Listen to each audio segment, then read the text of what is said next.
All right, podcast and YouTube listeners, we're here with 5 rounds to go. Round 23, it is here, and there's a bunch of outs that are going to affect a decent amount of fantasy and SuperCoach players here, sort of anywhere between that 7% up to the early 20s there for guys that are out, and obviously those that we know about in Payne Haas coming into the week there as well.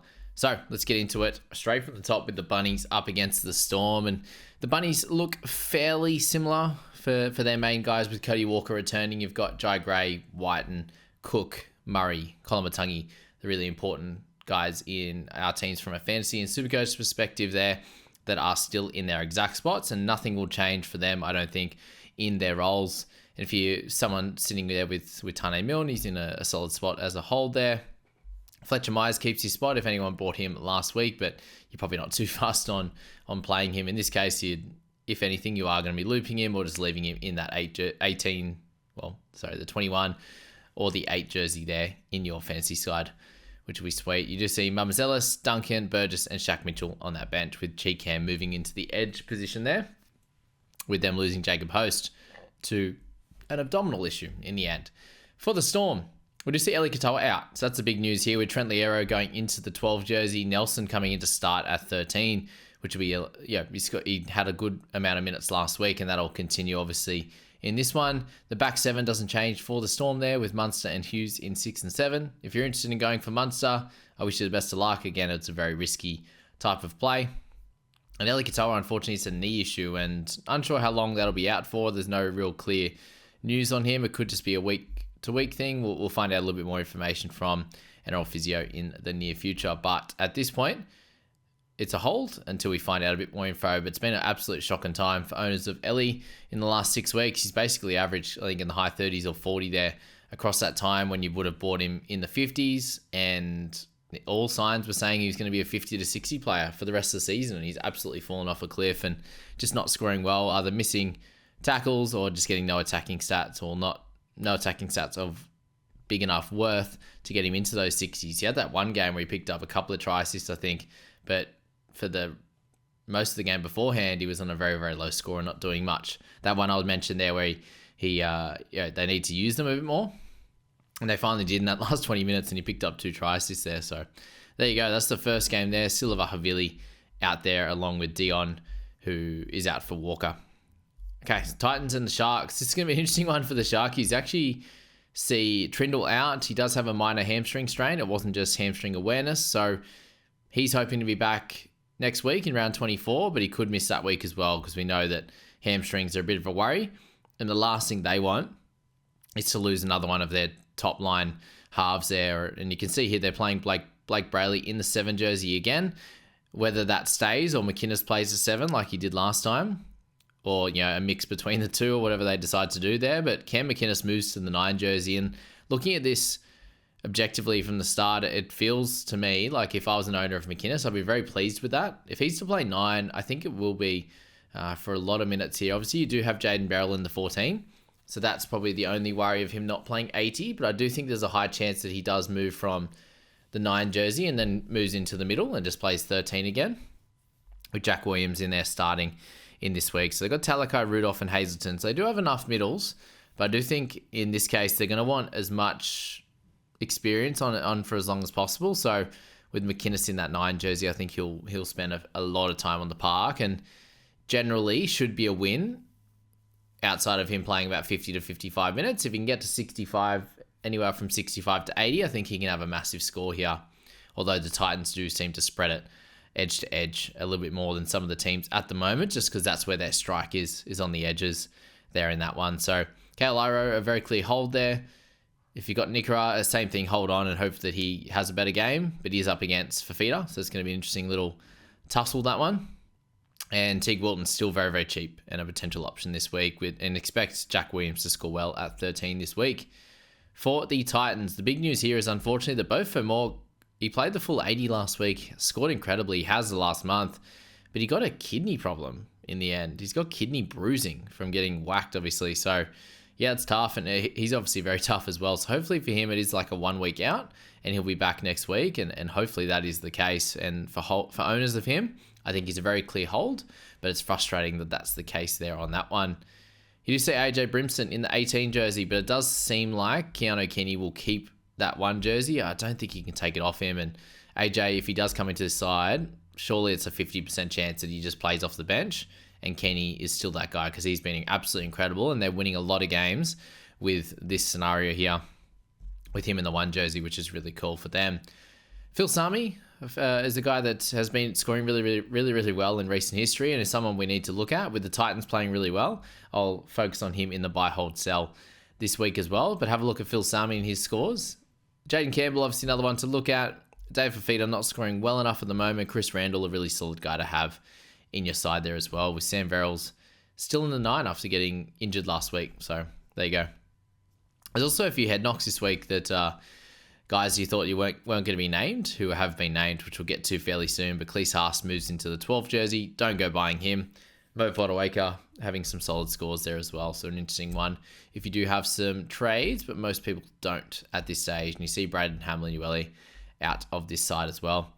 All right, we move to the Eels up against the Panthers. Always a pretty fun clash. We'll see how that one goes this week. You do see Dane Laurie back in the 1 jersey with their Iongi coming out of that side. Tungo and McLean keep their spots, which is cool. Anyone holding on to Dane Laurie, that's good news for you. That you still don't see Dylan Edwards on the reserves there. So he definitely gets one more crack at it, which is good for you guys. And Isaiah Yeo, a really terrific Haas replacement, obviously. Scott Sorensen has been named to start again, which is good news for owners of him. But keep an eye out on that one and late mail and see where things go on that side of things. And you do see Lindsay Smith there with Moses Leota, still with no James Fisher-Harris on that bench or in the reserves there to come back a week early. So maybe next week or the week after for Fisher-Harris on that one. And then on the Eels side of the ball, we do still see Blaise Talangi in the centres. Nothing changes for them for their back 7, with Dylan Brown still a very solid hold. None of these guys are clear buys. Pretty much all of them, Hands, Cartwright, Madison, all clear holds this week and could score well, could also struggle a little bit. So up to you. If you can here, given it's the 3rd game of the week, try and loop them. That would be ideal, that's for sure. And their interchange stays very much the same, with just Luca Moretti coming out of the side, unfortunately. After, not sure where it goes with that one. They said they go same 17 that produced a morale-boosting win over the Warriors last week. But Luca Moretti played last week. Didn't he? So that's a strange one there. Matt Drew was the one that didn't play, wasn't it? Anyway, we move on. Yeah, I think Greg was in the 17. Oh, they got that wrong. Doesn't matter. But Moretti, if anyone jumped on him, unfortunately, that's the loss of the week. But Raiders, we do see Ethan Strange come back in, and Ricky said it was just a rest, so it looks like that is actually the case in this one. The back 7 stays the same otherwise. And Jamal Foggy, still a good purchase now that Cook is not in this side, and if he was in this side, it'd be a bit of a worry. But moving to their forwards, Joe Tarpany, a really good replacement, obviously, for Payne Haas there as well, and then Tom Starling needs to be in most people's sides, I think, but Adam Cook's in the 14 in the end, instead of Danny Levi, who's been moved to the reserve. So I think this is great news for Tom Starling to likely play the 80 in the 9 jersey, and just wild that it's taken him that long. They've told Danny Levi that he can look for other clubs, which is crazy how that one's worked out. Morgan Smithies, most of the chat there was that he was going to be missing this week coming up, but apparently he's been named at this point, so we'll find out at a little bit of a later date if he will in the next few days, if he's going to be there for next week. And unfortunately, Zach Hosking will be out for the rest of the year as he succumbed to that shoulder injury, which already required surgery, which they didn't take earlier on in the year. So they're going to get that surgery now. And I think that's going to be great, and he'll be ready to go for our sides in the preseason next year, which will be great. And then the Eagles, they return after their bye, and Ruben Garrick is there, which is awesome news. You got Turbo, you got DCE, a terrific purchase there. Olakuatu back this week after a few weeks off, so he'll be a great purchase as well, most likely. And yeah, they're the guys that are the big news in terms of purchases this week. But then you have Lockie Croker that finally returns in the 9 jersey, with Lawton staying on the edge, and he's been a terrific buy for anyone that did, and I wish I did, because he gained about 300k there, which is awesome. And Corey Waddell back in the 18 jersey, so welcome back to him in that one. Burbo's on the bench with Bullymore Sipley and Gordon Chan Kum Tong, so good stuff to those guys as well. Moving on to the Cowboys, they're up against the Broncos, and the Cowboys stay very, very similar. The big news here is that Reuben Cotter is in the 13 jersey. I need to find out what's happening with the 24. So Jeremiah Nanai will wear jersey 24 with the 12 retired in honor of Carl Webb. What a legend. Love Carly. Rest in peace to Carl. What a legend of a man and a legendary clubman and I was going to say cricketer and an NRL player in this league. Hilm Lukey is back, which is awesome. Granville is out. We do see Harrison Edwards on the bench there for Jake Granville, which is cool. So, yeah, everything else basically stays the same. I'm very happy to be a Cotter owner this week. Hopefully he can do well over the next few weeks and make up for his low one last week, unfortunately. So that's that front there. Not much on the buy side for Cowboys, I don't think, with their buy coming up in a couple of weeks. For the Broncos, again, a very similar situation for them. Xavier Wilson, a really good hold this week, which I do myself, and I'll try to be looping him in, I think. Pat Carrigan is really the only buy I'd look at this week. You could look at Walsh as well, but less of excitement when they've got a bye next week, and Carrigan would be the only guy to look at, expecting him to play massive minutes with a Blake Moser, Tristan Saylor interchange bench there. For the Dragons Bulldogs, obviously make sure you sell Haas as well if you do have a decent allotment of trades there. For the Dragons, very, very similar for them. Obviously, you've got the ins that are just back into the reserves for those guys. They're going to play with the same 17 as last week. Whether they change their starters and their bench or not remains to be seen. But I think basically they're all holds at the moment, and you should expect a bounce back from Little and a solid enough score from Jack DeBellin there, and then Lomax, a good score coming out of him. For the Doggies, you do see Curran named, which is great news. Preston still a good buy. Reed Marnie a hold. You've got Burton there, you could definitely buy. He's scoring really well. And then Carraz as the other option there as a potential purchase. Otherwise, there are, that's all there guys that you should be looking at. Plenty of good players there. And should be a really close game against the Dragons for sure. For the Dolphins, up against the Wars there, you do see a very similar team name for the Finns, which is great.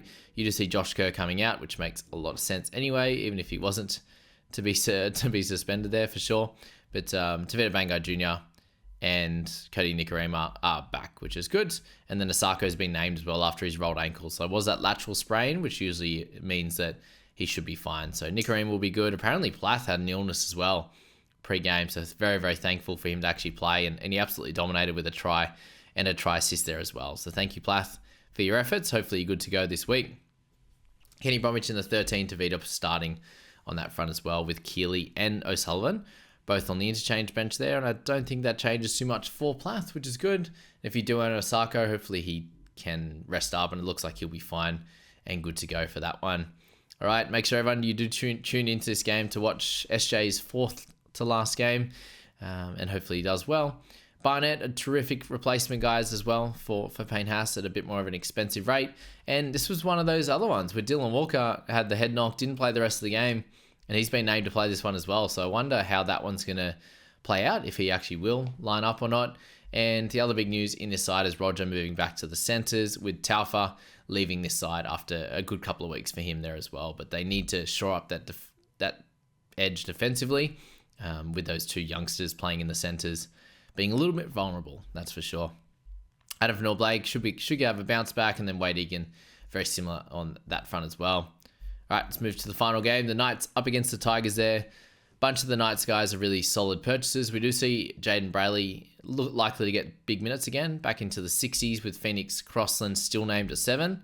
Expect guys like Greg Marzu, Lucas Gagai, even Fletcher Sharp and Ponga to do really well this week if they can get over the top of the Tigers. And if they play anything like they did last week up against the Panthers, I think they should have a good outing here. So Dane Gagai, a really fun one to target this week. I definitely look to target him over Greg. But Gagai or Ponga, really good purchases this week. Kaipi's Paul, really solid hold, obviously. And then Frizzell did great last week as well. So look at those two guys in the back row as hopeful good scorers this week, or try scorers. Can Kaipi's Paul get his first one this year against the Tigers? Speaking of the Tigers, the only person I would target as a bit of a cheaper under 400k guy would be Ruben Porter, but just be aware that they miss round 26, all these guys. So Galvin's a hold, Buller's a hold, obviously. Stefano probably a hold at this point. Same with Appy, same with Samuel Afenu. Again, try and have these guys as your last resort loopers. And if you can get sort of 40 plus from guys, then take that before you take Fainu, 40 odd before you take a Galvin. These types of guys, if you can make those decisions, that will be really cool. But don't go purchasing any Off those Tigers players, you do see Latu Fainu out along with Justin Olam. And the returning man, Adam Dewey, thank goodness. Good to see. Deserves to be in the side. Hopefully his body's been okay. It's just a great guy to have in this side. And good to have him back, basically. So there you go. That's the team list for the week and my potential recommendations, guys to have a look at, and potential sells. There's some awkward ones out, especially those back rowers in Fermor, Katoa, Payne Haas as well, obviously, and Braden Trindle is like kind of the relevant guys that are out this week. And I wish you guys the best of luck in setting up your sides. Maybe you could use those guys as loopers this week. It's always a helpful thing to do. And we've got the Roosters on bye as well. So they're the other loopers you can have in your team. Wish you guys all the best of luck in sorting out those teams, as I said. And we'll see you in the next one.